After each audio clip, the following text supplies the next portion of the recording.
मार्च 1859 में बंगाल के हजारों रैयतों ने नील की खेती से इनकार कर दिया। जैसे जैसे विद्रोह फैला, रैयतों ने बागान मालिकों को लगान चुकाने से भी इनकार कर दिया। वे तलवार, भाली और तीर कमान लेकर नील की फैक्ट्रियों पर हमला करने लगे। औरतें अपने बर्तन लेकर लड़ाई में कूद पड़ीं। बागान मालिकों के लिए काम करने वालों का सामाजिक बहिष्कार कर दिया गया। बागान मालिकों की तरफ से लगान वसूली के लिए आने वाले गुमाश्ता एजेंटों की पिटाई की गई। रैयतों ने कसम खा ली कि न तो वे नील की खेती के लिए कर्जा लेंगे और न ही बागान मालिकों के लठियालों लाठीधारी गुंडों से डरेंगे। नील के किसान चुप बैठने को तैयार नहीं थे। क्यों? उन्हें बगावत की ताकत कहाँ से मिली? इसमें कोई शक नहीं कि नील की खेती अत्यंत दमनात्मक थी। लेकिन जो लोग दबे होते हैं वे हमेशा बगावत नहीं करते। ऐसा कभी कभी ही होता है। 1859 में नील रैयतों को लगा कि बागान मालिकों के खिलाफ बगावत में उन्हें स्थानीय जमींदारों और मुखियाओं का भी समर्थन मिल सकता है।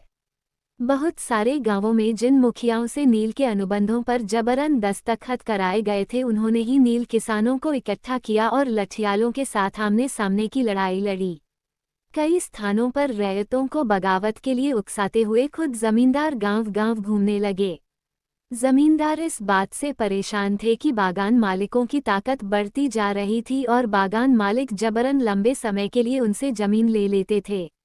नील के किसानों को ये भी लग रहा था कि अंग्रेजी सरकार भी संघर्ष में उनका साथ देगी। 1857 की बगावत के बाद ब्रिटिश सरकार एक और व्यापक विद्रोह के खतरे से डरी हुई थी। जब नील की खेती वाले जिलों में एक और बगावत की खबर फैली तो लेफ्टिनेंट गवर्नर ने 1859 की सर्दियों में इलाके का दौरा किया। रैयतों को लगा कि सरकार उनकी दुर्दशा से परेशान है। बरसात में मजिस्ट्रेट एशले ईडन ने एक नोटिस जारी किया जिसमें कहा गया था कि रैयतों को नील के अनुबंध मानने के लिए मजबूर नहीं किया जाएगा। इस नोटिस के आधार पर लोगों में ये खबर फैल गई कि रानी विक्टोरिया ने नील की खेती न करने का हुक्म दे दिया है। ईडन किसानों को शांत करने और विस्फोटक स्थितियों को नियंत्रित करने की कोशिश कर रहे थे। उसकी कार्रवाई को किसानों ने अपने विद्रोह का समर्थन मान लिया।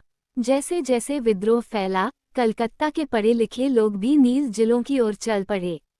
उन्होंने रैयतों की दुर्दशा, बागान मालिकों की जोर जबरदस्ती और अत्याचारी नील व्यवस्था के बारे में लिखा। इस बगावत से परेशान सरकार को बागान मालिकों की रक्षा के लिए सेना बुलानी पड़ी। नील उत्पादन व्यवस्था की जांच करने के लिए एक नील आयोग भी बना दिया गया। इस आयोग ने बागान